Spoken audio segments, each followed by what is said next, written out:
everyone, here is the storyline for the episode that aired last night. In this episode, Uri doesn't answer Na-young's question about how she feels about Suji, but instead, she tells Na-young to look inside herself for what really makes her act excessively whenever it comes to Suji. Uri said that for a long time, he felt that Na-young had an inferiority complex and a victim mentally. As a psychiatrist, Uri is concerned about Na-young's condition, so he seriously tells Na-young to think about what really makes her always sensitive when it comes to Suji. Apart from that, Uri had rejected Na-young's love, so he left Na-young. Even so, he still thought about what actually happened between Na-young and Suji because he was sure that something was going on and he couldn't just ignore it.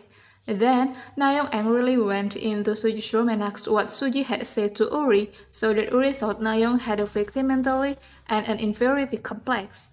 Suji said that she only asked Uri to pretend not to see what happened on the hospital rooftop between her and Na-young. She didn't say anything else. Then Suji said that maybe Uri saw that Na-young really had an inferiority complex and was mentally victimized by Uri saying that to her. Amidst Na-young's anger, she still asked Suji to make sure to recommend her to the chief director to become a Nancy on the latest program. Na-young asked for help and she insisted that Suji really be able to make her the MC, even though previously she insisted she could be successful without Suji's help, but now she was forcing Suji to make her successful, as if it was Suji's responsibility. That night, Suji was actually tidying up all her belongings because the next day the family had to move to a smaller house. Suji had planned to throw away the yellow bag and yellow robe that Sunyoung had given her, but she couldn't afford to throw them away and put them back. Apart from that, there is Jang-soo who feels like he's being punished because in the past he did something bad to Sunyoung. For a moment, he remembered the past when Sunyoung found out about his and Yoonja's affair. Then, after remembering the past, Boksun said that she was sure Sunyoung was dead because according to her, if Sunyoung hadn't died, there was no way Sunyoung wouldn't have contacted Jin's family. Jang-soo also thinks that same as Boksun, only it turned out there is one thing that we didn't know until now. That is, Boksun and Jang-soo are sure that in the past, Sunyoung left the Jin's family's house by opening the safe and stealing allowance money. Jang-soo said that he didn't even see Sunyoung's face when she left.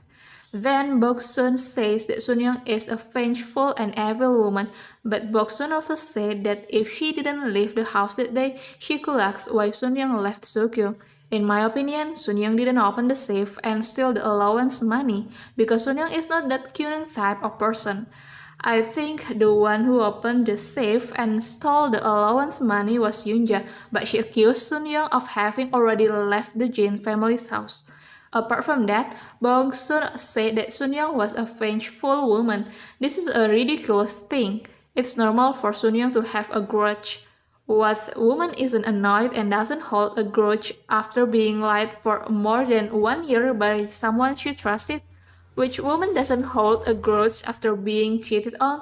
And even her husband has a son from the woman he cheated with. Indeed, people who commit crimes are rarely able to admit their crimes. Then in this episode, there is Jung-sun who wants Sunyoung to draw a firm line if she cannot accept Woo-chang's feeling. She doesn't want Woo-chang to be left adrift and continue to hope for Sunyoung. But Sunyoung still couldn't be firm. When Adam wanted a family photo, Sunyoung couldn't refuse Woo-chang and Ara's invitation for a family photo.